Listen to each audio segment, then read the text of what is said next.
Good afternoon, children. I welcome you all to a brand new episode of EDUSAT. And guess what? Today I'll be talking about a wonderful poetry entitled Village Song. And guess, the poetry is written by whom? By our very own Nightingale of India, Mrs. Sarojini Naidu. Why was she called the Nightingale of India? Where was she born? And who her parents were? Don't you want to know about it? So let me tell you a few words about our very own Sarojini Naidu. Sarojini Naidu was a freedom fighter.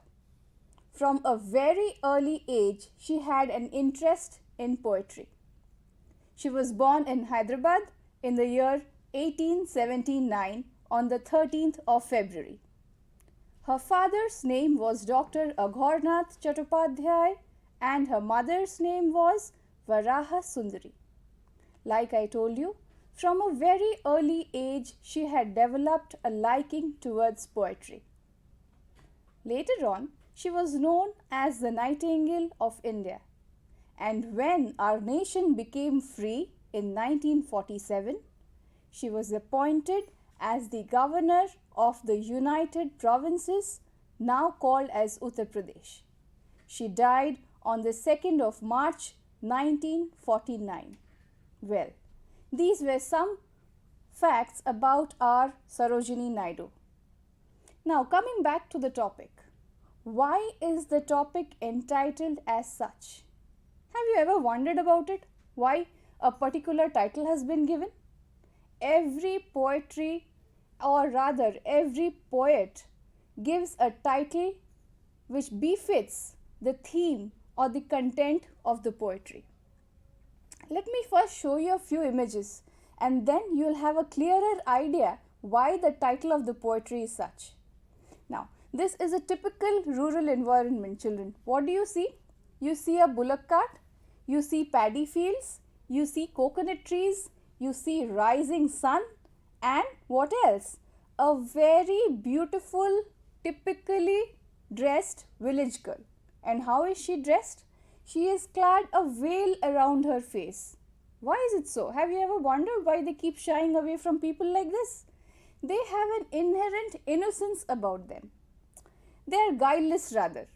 That is why they shy away from people, and because they have a deep sense of culture embedded within their hearts, they do not believe in unnecessary skin show. Hence, the veil on their face. Now, this particular poetry, village song, is, as I told you, the feelings that a mother has during her daughter's wedding. And what the feelings are, the poet has tried to explicitly explain in 4 stanzas. Now children, make it a point while I explain, note everything down in a notebook.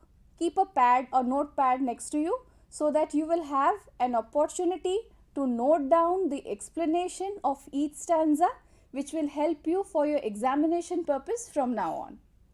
Let me explain the stanza one by one, and I am very sure you will find the explanations very simple and easy to remember. Let's go to the first stanza. I'll read out the first stanza. Honey child, whither are you going? Would you cast your jewel all to the breezes blowing? Would you leave the mother who on golden grain has fed you? Would you grieve the lover who is riding forth to wed you? Now, so very interesting. What do you gather from this particular stanza? The mother is so much in love with her daughter, and see the terms of endearments she uses. Honey child, Normally, when we love a person, a child rather, we use such terms. Sweetheart, cute heart, honey child. These are some of the terms that one normally uses when addressing her child. So also in this case, the mother is addressing her daughter in such a way. She is telling, or rather asking her daughter, my dear child, what are you thinking? Where would you go? What do you want to do? What are your intentions? So, simply if we analyze the first 2 lines, a mother in a very sweet, gentle, mild manner is asking her daughter what she intends. Now, as I start explaining more and more, you will understand what the first stanza really means. Now, if we can move on to the second slide, I'd like to show you something. This is the explanation, or rather what the first stanza means. The stanza, as I told you, is set in a rural household where a marriage ceremony is about to begin. Such ceremonies are generally marked by a lot of mirth and merrymaking. The bride is bedecked with beautiful attire and nice ornaments to look her best. The rituals that precede the marriage are the bride's mother's responsibility. In this case, the girl, perhaps because of her tender age, childlike simplicity, or an abiding love for nature, seems to be unwilling to be chained to the marital bond. Okay? Now, such things happen when girls tend to get married at a tender age. Things are quite natural. Now, the mother is distraught when her marriage is fixed and the daughter is not yet ready to get married. You can just imagine the mental state or the stress that a mother would be going through. Same also in this case. And so her daughter's indifferent attitude appears very stressful to her. She keeps on asking her daughter if she is determined to abort the marriage and disappoint the bridegroom who is soon to arrive. She reminds the nonchalant daughter about the affection that she had been showered on when she was a toddler. She draws her daughter's attention to the beautiful jewelry which she will be wearing for this particular occasion. So, like I said, the mother is very stressed out. Why? Because of her daughter's attitude. The daughter is childish, she is not mature, she doesn't understand the value of a marital bond, and probably she is not ready to get married. That is what we gather from the first stanza.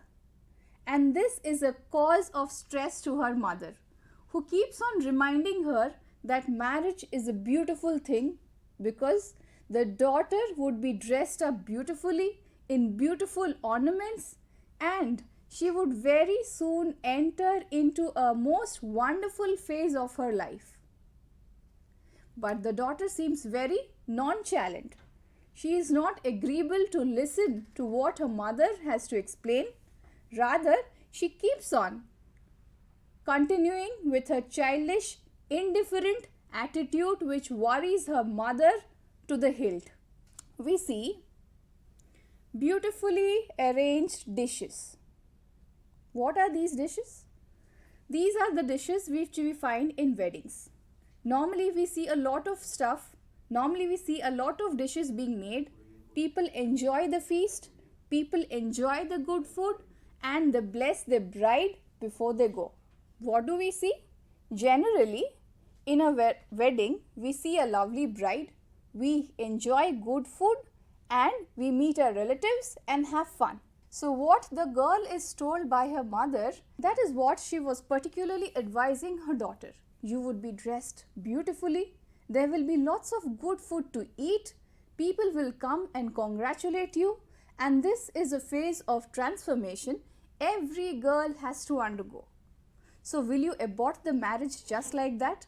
Will you not get married to the handsome groom who is coming to take you? Will you not wear the wonderful clothes that I have purchased for you? Will you not adorn yourself with the pretty jewelry that we have purchased?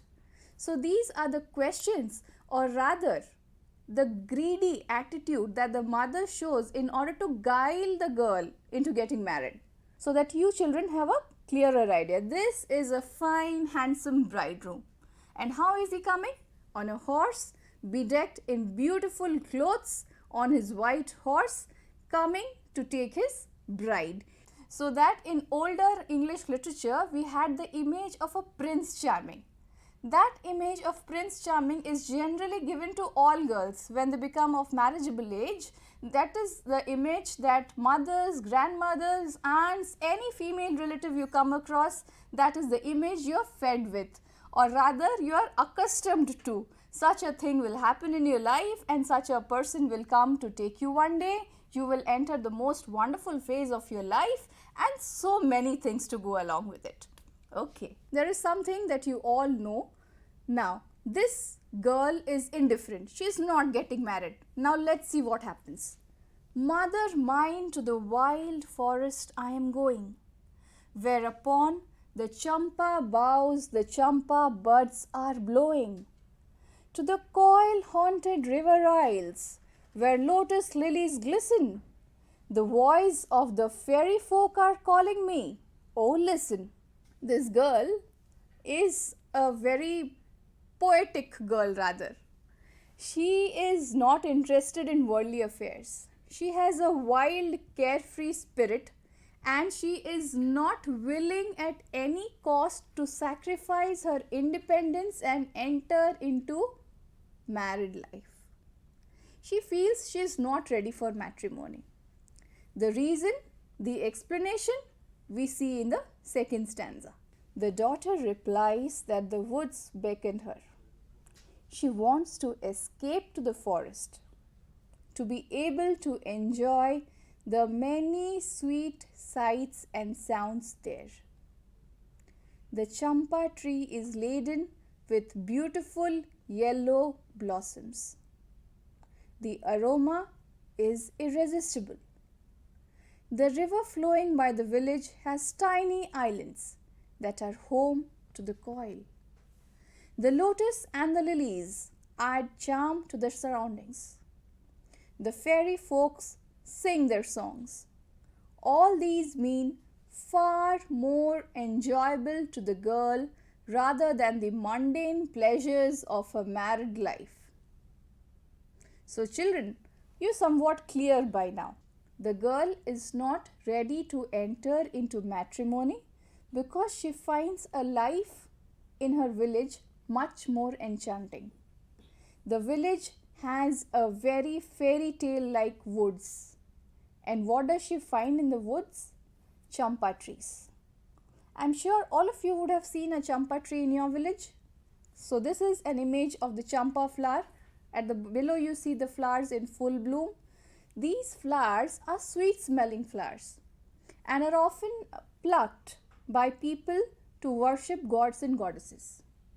So here we have an image of the champa tree which is in full bloom. We see the wonderful champa blossoms and just look at them. No wonder the girl would be enticed by such beautiful flowers. As it is, she is a girl who is not mature enough. She is a girl who doesn't understand the practicalities of everyday life.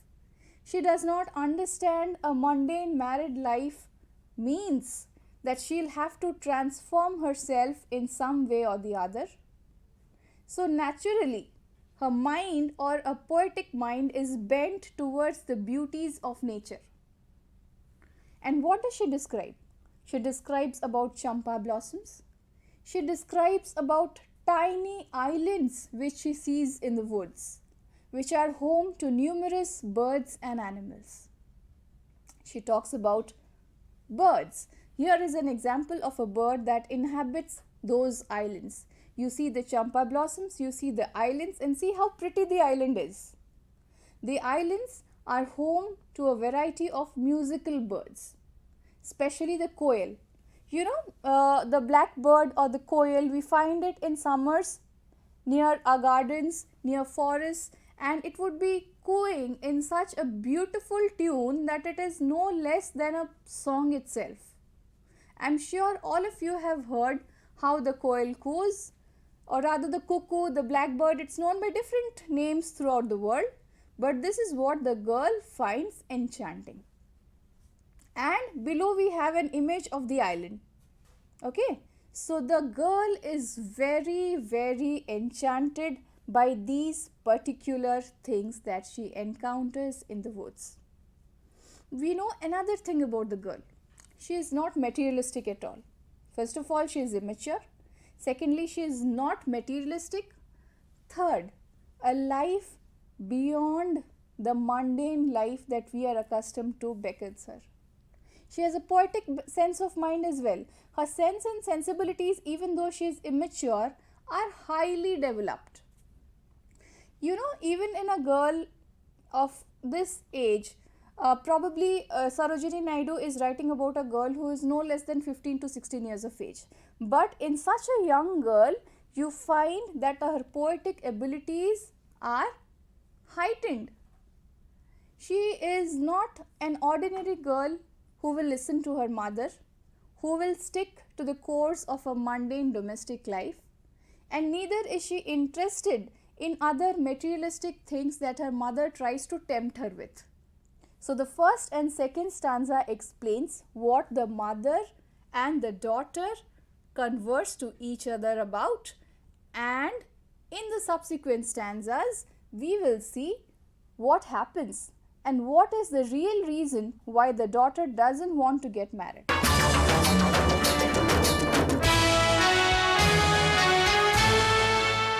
Now children, in the previous two slides I had explained what the content of the poetry is about. Now, moving on to the new content or to the new stanzas, we will show you some images that will give you a clearer idea of the poetry. What do you see here? Woods, lush green forest rather. Look at the first image clearly. What do you see?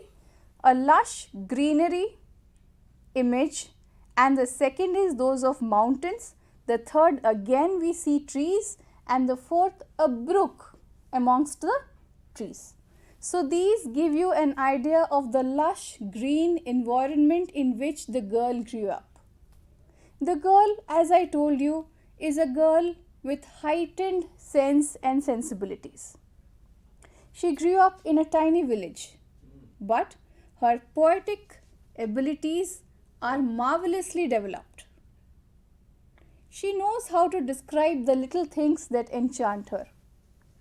You may be very surprised, but girls at these age don't even know to differentiate things from one another. And here we have this wonderful girl who is describing the fantasies of nature in the most wonderful manner.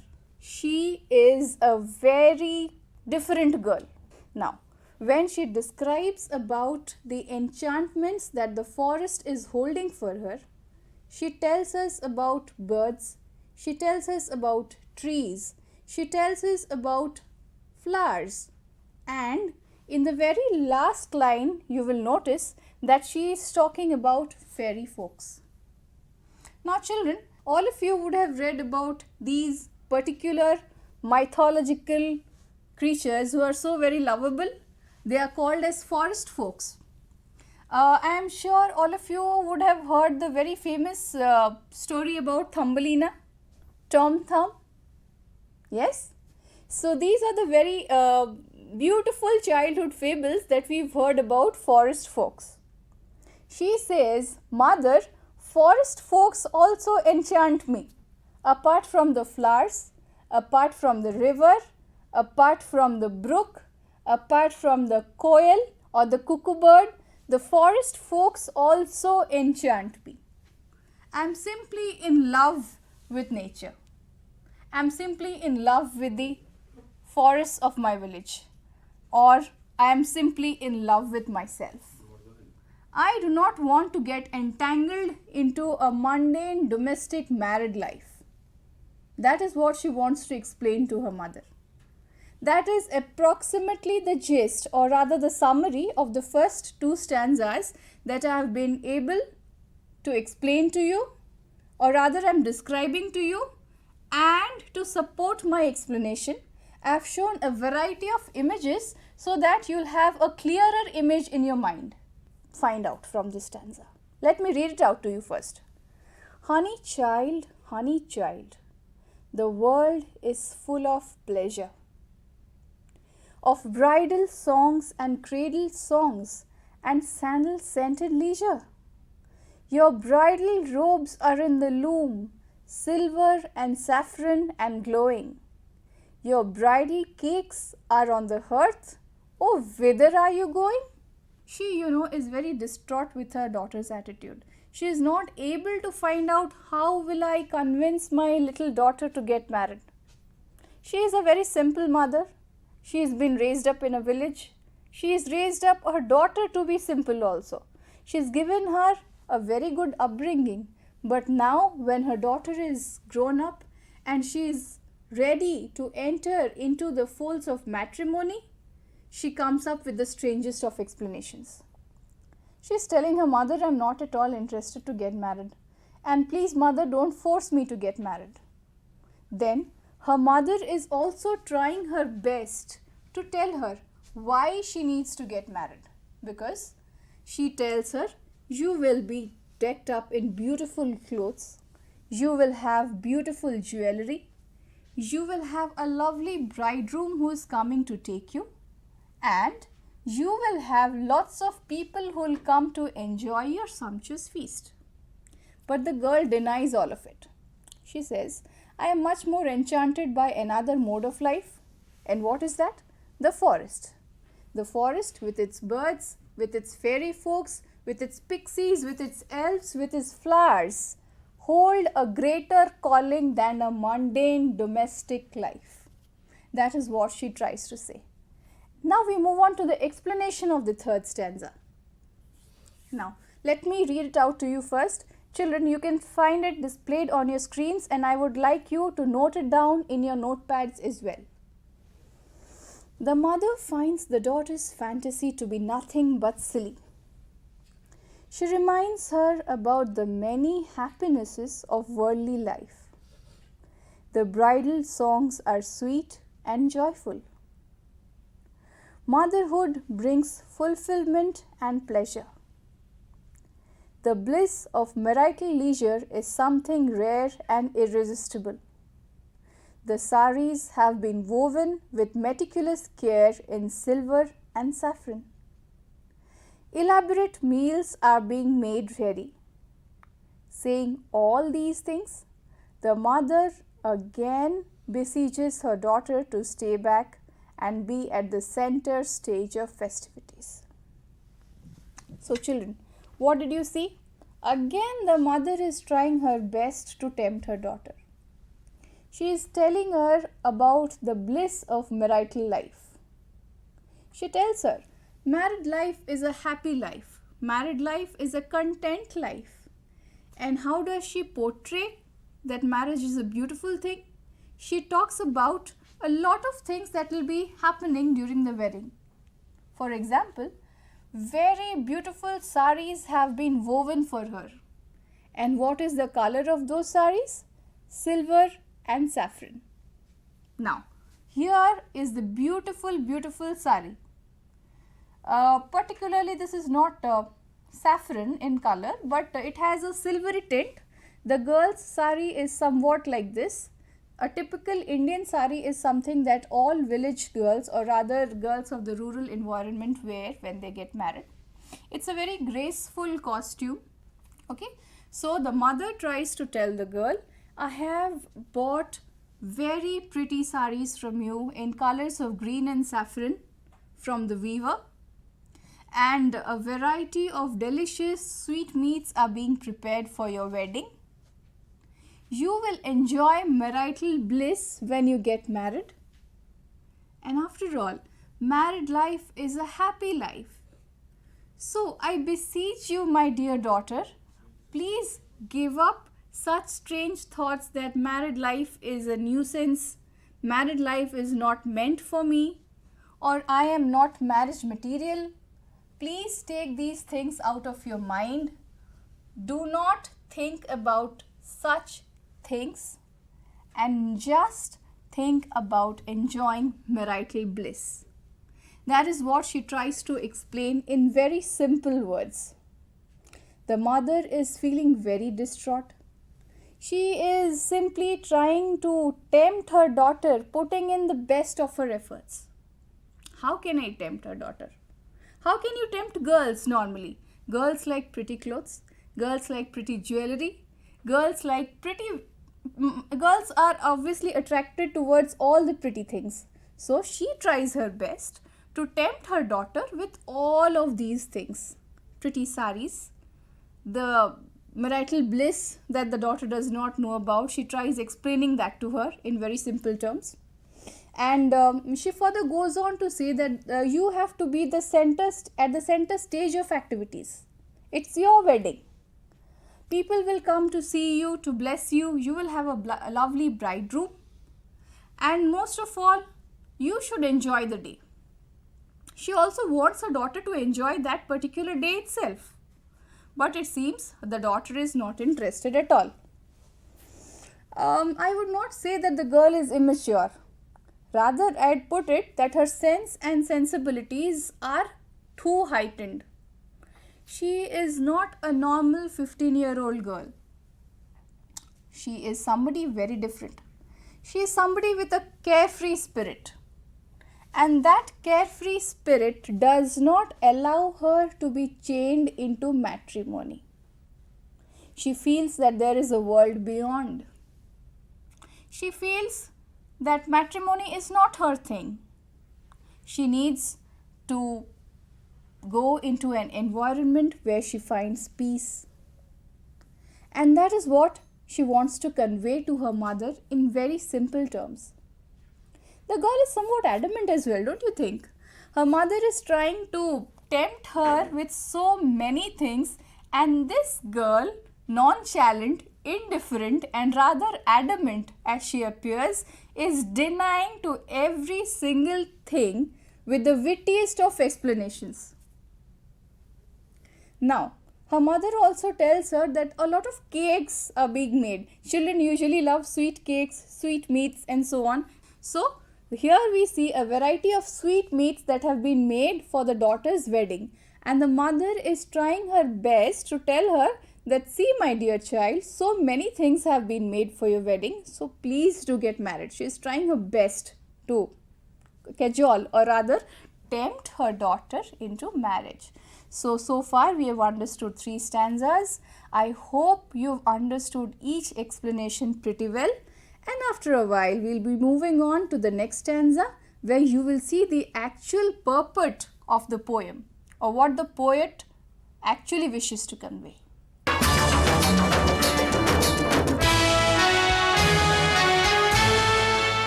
Children, in the previous slides, we had noted how the mother is trying her best to beseech her daughter to get married, right? And now we will have a clear vision or rather a mental vision. What are the things that she is trying to describe to entice the girl? Now moving on to the next slide, we will see many visual images. I want you to make a mental note of all these images so that you will have a clearer picture of the poetry. Now these are musicians. What do you see in a traditional Indian wedding? There's a lot of dance and music involved. So these are traditional musicians. These musicians play their traditional instruments, and in a village wedding, music is of supreme importance. So, music is of supreme importance in a rural wedding. And now, what is the next thing that the mother stresses on? She tells the girl that you will become a mother yourself one day. Once you experience marital bliss, you will know how happy married life can be. And there is nothing strange in this transformation. All girls of the universe someday have to go through this transformation. And you will enjoy marital bliss. You will one day become a mother to a wonderful baby that you would be giving birth to. And that is one of the things that married life brings to you. The joy of parenthood. No one can describe the joy of becoming a mother more than a woman herself. It brings fulfillment to your life. It attaches an identity. When you are a mother, you don't need anything else in the world. That is what the mother tries to explain. She also loves her daughter. Look at the terms of endearments she is using for her daughter. Honey child, my dear child, my lovely child. There are so many endearing terms that she is using for her daughter. That shows the great love and affection that she has for her daughter also. It is not that her mother does not love her daughter. No, it's not like that. Mother also loves her daughter. And she is trying to put the same thing into her mind that once you become a mother, you will know how good it feels to become a parent, how good it feels to raise another human being who is so close to your heart, who is a part of your flesh and bones, who will be a part of your life rather. That is what she tries to explain in the most simplest of way. She tells her, you will experience marital bliss, you will experience motherhood. There are so many wonderful things that you are going to experience in life. So why not say yes to your wedding? These are the things that she wants to put, or rather instill, into her daughter's mind. Okay. So now in the next slide we also have a variety of images. What do we see? What do we see in the next consecutive slide? We see a lot of things that are happening, but let us first go through it. The bridal songs and cradle songs have cadences of sorrow. The laughter of the sun today, the wind of death tomorrow.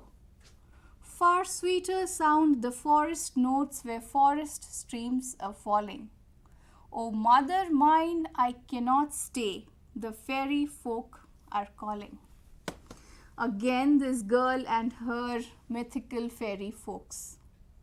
We do not know exactly what she is trying to say. Some of us may think that the girl is out of her mind. Do you ever encounter fairy folks in real life? No, we don't. Do you exactly see ghosts in real life? No, we don't. How is she talking about such fairy folks and mythological creatures that do not have any existence? Maybe she is immature enough, she doesn't want to get married, and that is why she is wanting to avoid getting married. That is something that will come into our minds. But when we dive or delve deeper into the poetry, we see that she is offering very witty explanations rather. What does she say? She says, there is grief in life, there is happiness in life. Life is the best teacher, she wants to convey to her mother. And how can I find myself chained by a married life to which I am not willing to give in? Rather, I spend my time and my life in the enchanted forests of my village, where the streams are flowing, where there is a brook, where there is a river, where there are wonderful birds, where we see a variety of flowers. I'd rather spend my life there, rather being chained into matrimony. And again she speaks of fairy folks. In the last two consecutive stanza, children, I am very sure you would have noticed about her talking of fairy folks. And as I told you, it may appear very illogical to you at times. But certain folklores do exist which describe about pixies, which describe about dwarfs, which describe about a variety of fairy folks that do exist. I don't know whether you would have heard the very peculiar tale of Snow White and the Seven Dwarfs. This is out of the context, but I would like you all to know about this particular short story. It was about a very pretty girl called Snow White, and she was lost in a forest. She did not have any friends, and she met 7 little fairy folks or 7 dwarfs. Grumpy, Snowy, Sleepy, Tubby, very cute names they had. And these forest folks or dwarfs helped Snow White to encounter the witch that she was running away from. And ultimately, when she got married to her Prince Charming, like the Prince Charming we spoke of a few minutes before, the dwarfs enjoyed at the wedding, and they gave her a very happy time that she spent with them, and she enjoyed lots of things with these fairy folks. So fairy folks do exist in medieval English literature. We do find about how people describe about fairy folks, and that is what this girl is also trying. Maybe she has encountered some of them, you never know, but to us they are mythology, they are folklores, but you never know. So the cadences of the setting, like she gives a plethora of images, she describes it in a very visual way. She says, I see the setting sun, I see the flowing brook, I see the chirping bird, Why on earth are you trying to distract me from these things and push me into matrimony? I simply am not marriage material. So please, for heaven's sake, do not distract me from such things and do not ask me to get married. Even though marriage may hold a lot of good things like her mother described, green and silver saris, gold ornaments, delicious sweetmeats, a wonderful bridegroom, the bliss of motherhood, the marital bliss, but she is not simply interested.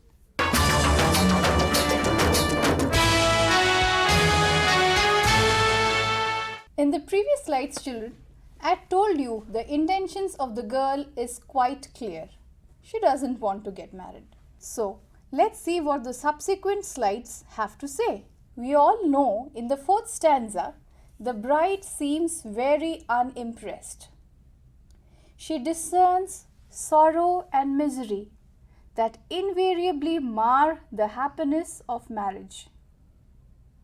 Like a saint with profound wisdom, the daughter says that all the joys of life are transitory.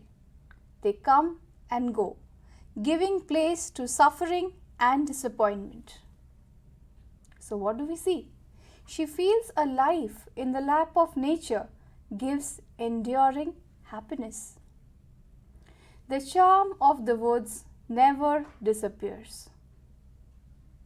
The calling of the forest is pristine and pure. The brook in the forest falls relentlessly. They are a treat to the eyes.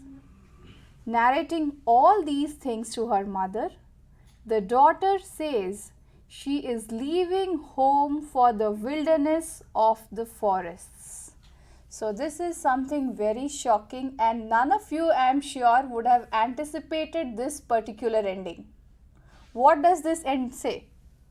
The girl, adamant as she was, now tells her mother, like a saint with profound wisdom, I have come to realize two specific things. Happiness and sorrow are a part of life. Secondly, I am not meant to be entangled in chains of a matrimonial domestic life. Third, and the most important thing, the beauties of nature attract me too much. The forest, the brooks, the birds, the flowers, they give me peace and solace. And it is to that forest I will ultimately go. It is where my heart finds peace. It is that place which I call home.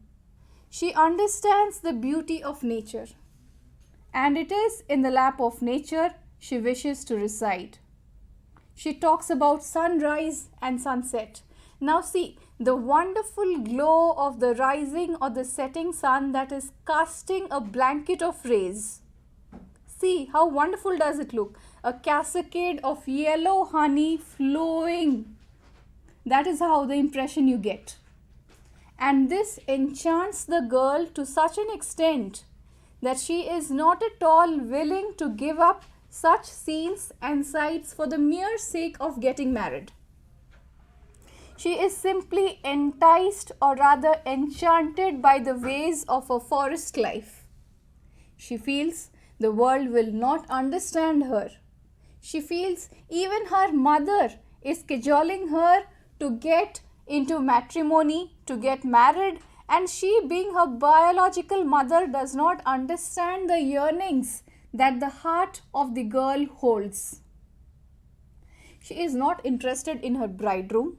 She is not interested in pretty clothes. She is not interested in delicious food. But what attracts her is nature.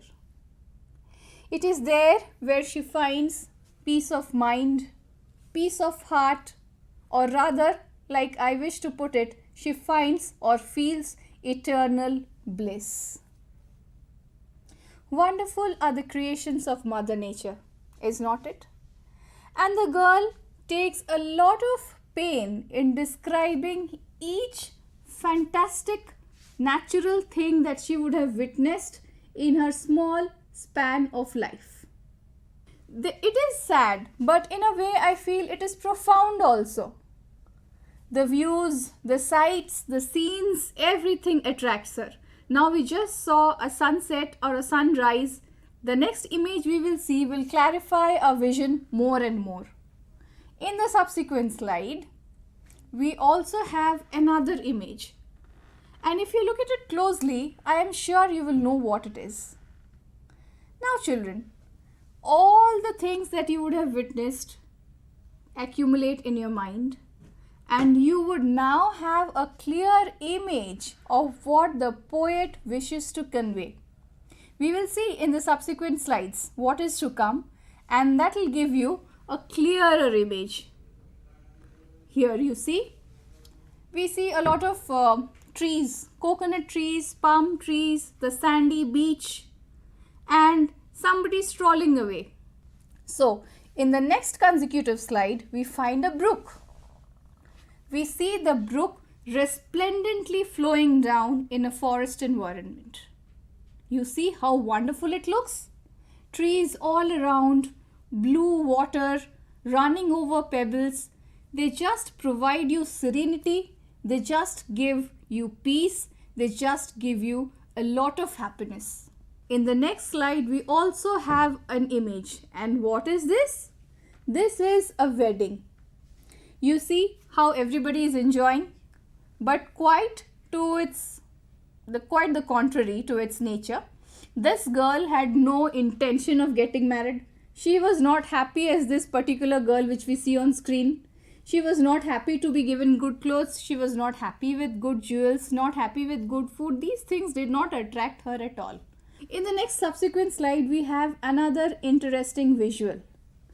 And what is that? We see a typical village environment. I have been talking to you about villages all along. And see, this is a typical village environment.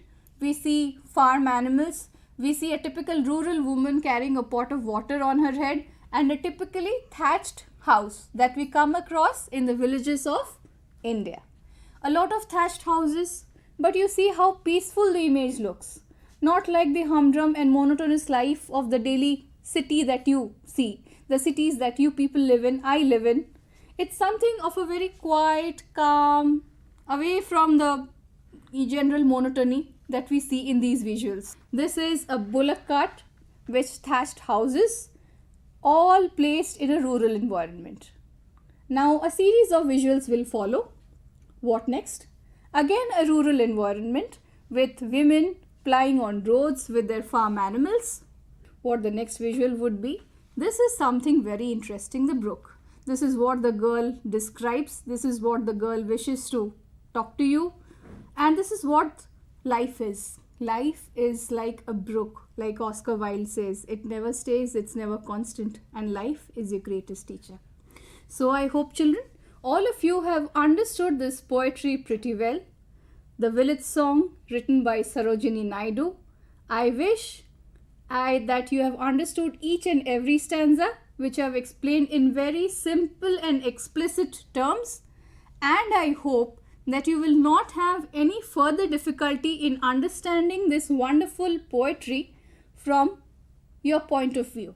Everybody has a different viewpoint. This is my point of view. I would like all of you to incorporate your personal viewpoints while framing your critical analysis of the poetry. So, since the program is now almost done, I have completed my part. I have explained to you in the simplest way possible. Again, I'll see you in another EDUSAT episode with a fresh poetry. Right now, we sign off, and we hope that all of you have understood very clearly the poetry village song. Thank you.